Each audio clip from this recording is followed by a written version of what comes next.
Terdakwa dugaan mega korupsi proyek KTP elektronik Irman dituntut pidana penjara 7 tahun. Sementara Sugiharto dituntut pidana penjara 5 tahun. Selain penjara 7 tahun, mantan Direktur Jenderal Kependudukan dan Pencatatan Sipil Kementerian Dalam Negeri Irman juga dituntut membayar denda 500 juta rupiah dan membayar kerugian negara sejumlah 273 juta 700 ribu dolar Amerika Serikat, 6 ribu dolar Singapura dan 2,2 miliar rupiah. Sementara itu mantan Direktur Pengelolaan Informasi dan Administrasi Ditjen Dukcapil Kementerian Dalam Negeri selaku pejabat pembuat komitmen Sugiharto dituntut 5 tahun penjara dan denda 400 juta rupiah. Jaksa juga menuntutnya untuk membayar kerugian negara sebesar 500 juta rupiah. Jaksa menyatakan kedua terdakwa terbukti secara sah telah melakukan tindak pidana korupsi dan dijerat dengan pasal 3 Undang-Undang Nomor 31 Tahun 1999 tentang pemberantasan korupsi. Majelis Hakim memberikan waktu 17 hari kepada terdakwa untuk menyusun nota pembelaan. Jadi kita akan pelajari dulu sama PH, akan segera kita rumuskan pembelaan baik secara pribadi saya dengan Pak Giarto maupun yang dituangkan di dalam pledoi PH nantinya. Ya. 7 tahun ini terlalu berat nggak sih Pak? Oh itu kan masih mau dirumuskan sama PH ya. Ya ada beberapa lah yang ingin kita mengenai uang yang saya nggak terima tapi masih dianggap terima. Penjara itu maksimal 20 tahun. Kalau misalnya dia kita pertimbangkan 7 tahun untuk terdakwa 1 dan 5 tahun untuk terdakwa 2, itu bagi kami itu sudah pertimbangan dia menjadi justice. Karena apa? Pertama, ini proyek nasional yang nilainya besar. Jadi kerugian negara 2,3 triliun. Kemudian proyek itu gagal dan tidak ada manfaatnya untuk sistem KTP elektronik itu. Kemudian lagi dia harusnya orang yang bisa mencegah dari awal gitu. Tapi kita hargai bahwa kemudian di persidangan para terdakwa ini kan membuka ya, maupun penyidikan perkara lainnya dia berterus terang karena saya kira itu sudah debat panjang kami para penuntut umum termasuk juga kemudian dengan pimpinan terkait dengan berapa tuntutan yang wajar. Sudah ada koresponden CNN Indonesia Ruli Kurniawan di Pengadilan Tipikor Jakarta. Ruli, jaksa sudah mengajukan tuntutan bagi masing-masing terdakwa kasus korupsi KTP elektronik 7 tahun dan juga 5 tahun penjara. Apa yang membuat tuntutan kepada masing-masing terdakwa ini berbeda? Ya, selamat sore Eva, dan kita melihat bagaimana jalannya persidangan hingga kesaksian 22 ini sudah terlihat sekali bagaimana dari kesaksian ada 106 saksi fakta yang dihadirkan di persidangan dan juga ada 5 saksi ahli di persidangan. Akhirnya jaksa penuntut umum memutuskan adanya putusan hukuman terhadap kedua terdakwa Irman dan Sugiharto. Kalau tadi Anda menanyakan sebenarnya kenapa ada perbedaan jumlah hukuman, putusan hukuman dari JPU kepada kedua terdakwa ini mungkin lebih kepada hierarki jabatan di Kementerian Dalam Negeri antara Irman dan juga Sugiharto.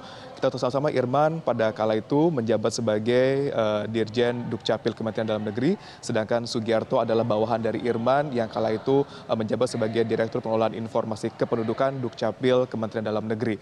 Dan kalau kita menurut lagi dari awal jalannya persidangan, kita dalam di muka sidang sempat dijelaskan oleh saksi dan juga oleh terdakwa bahwa ketika awal proses akan diangkatnya proyek iktp ini di Indonesia oleh Kemendagri, Irman sempat bertemu dengan almarhum Burhanuddin Naputulu, yaitu mantan anggota Komisi 2 DPR RI kala itu, di mana ketika pertemuan antara Irman dan juga Burhanuddin, sempat Burhanuddin menanyakan kepada Irman apakah Irman siap untuk melaksanakan proyek ini dan bagaimana nanti ke depan dengan adanya modal untuk jalannya proyek ini. Dan ketika ada pembahasan tersebut, memang Irman sempat mengatakan tidak mau karena harus mengeluarkan modal cukup besar terhadap proyek ini.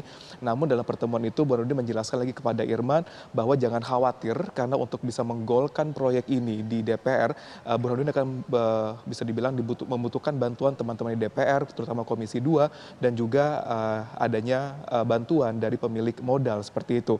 Dan adanya pertemuan atau pembicaraan antara Burhanuddin dengan Irman ini sudah bisa dibilang oleh jaksa merupakan sebuah bentuk lobi-lobi pemufakatan jahat terhadap negara, di mana jaksa Sugiharto juga sempat mengatakan bahwa proyek IKTP adalah proyek yang dibentuk untuk dikorupsi, seperti itu Eva. Dan adanya sinyaleman proyek yang dibentuk untuk dikorupsi, seharusnya Irman yang kala itu menjabat sebagai Dirjen Dukcapil sudah bisa memutuskan bahwa proyek ini adalah proyek yang bisa dibilang memiliki kepentingan-kepentingan di dalamnya dan bisa memutuskan untuk tidak menjalankan pada saat itu.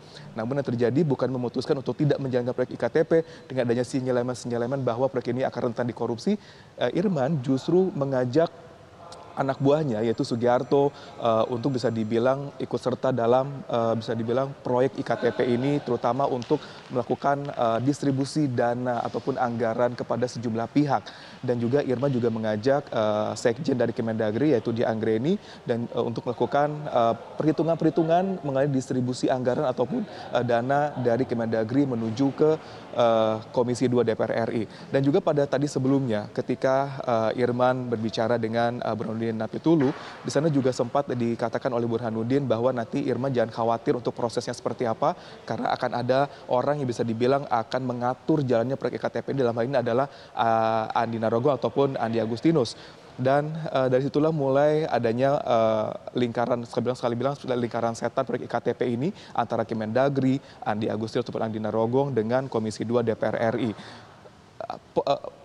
Lakon dilakoni oleh Irman inilah yang akan diputuskan oleh JPU bahwa Irman terbukti bersalah, bisa bilang menyelewengkan jabatannya sebagai Dirjen Dukcapil Kementerian Dalam Negeri dan juga bahkan meminta bawahannya untuk ikut serta dalam proyek IKTP ini memang rentan untuk dikorupsi, seperti itu Eva. Dan makanya hari ini JPU memutuskan bahwa hukuman bagi Irman jauh lebih besar dibandingkan hukuman dari Sugiharto. Dilihat bagaimana peran dari Irman dan juga Sugiharto ketika jalannya proyek IKTP ini akhirnya digolkan di DPR RI pada tahun 2012 kemarin.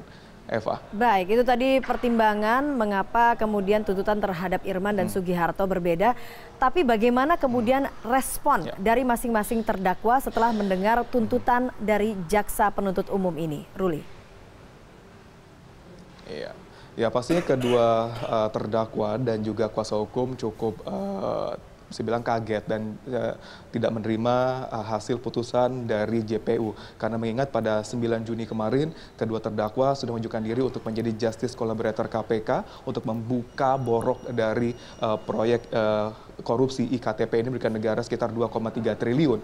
Dan harapan menjadi Justice Collaborator, kuasa hukum berharap bahwa besarnya hukuman bagi kedua terdakwa ini cukup rendah, tidak 7 tahun dan 5 tahun bagi Irman dan juga Sugiharto, ditambah lagi adanya hukuman tambahan untuk membayar sejumlah kerugian atau denda terhadap negara, di mana Irman harus membayar denda sebesar kurang lebih 6 miliar rupiah dalam waktu 1 bulan. Apabila tidak, nanti maka hartanya akan diambil oleh KPK untuk membayar kerugian negara. Apabila tidak bisa menutupi, maka akan dijatuhi juga hukuman penjara selama 2 tahun. Begitu pula dengan Sugiharto. Memang jumlahnya cukup berbeda, di mana Sugiharto harus membayar sekitar 500 juta rupiah kepada negara.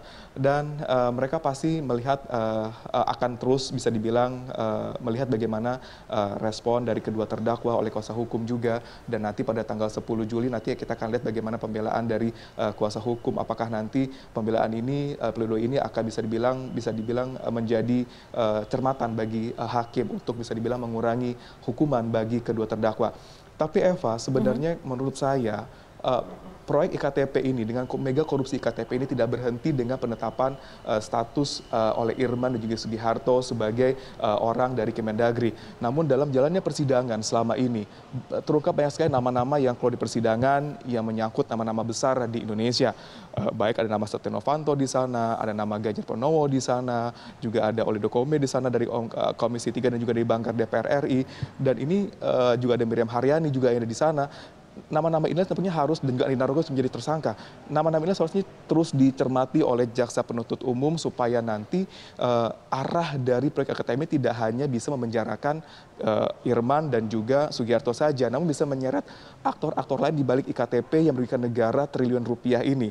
Dan karena kalau kita melihat tadi bagaimana besarnya hukuman dan juga denda yang harus dibayarkan oleh kedua terdakwa, cukup kecil apabila dibandingkan dengan kerugian negara mencapai 2,3 triliun. Dan tugas dari KPK dan juga pengadilan dan juga jaksa di sini untuk mengungkap dan juga bisa mengembalikan dana yang hilang dalam proyek IKTP tersebut kembali ke negara, dan bisa dibilang uangnya atau jumlahnya cukup besar. Eva. Baiklah, Ruli Kurniawan melaporkan langsung dari Pengadilan Tipikor Jakarta. Terima kasih.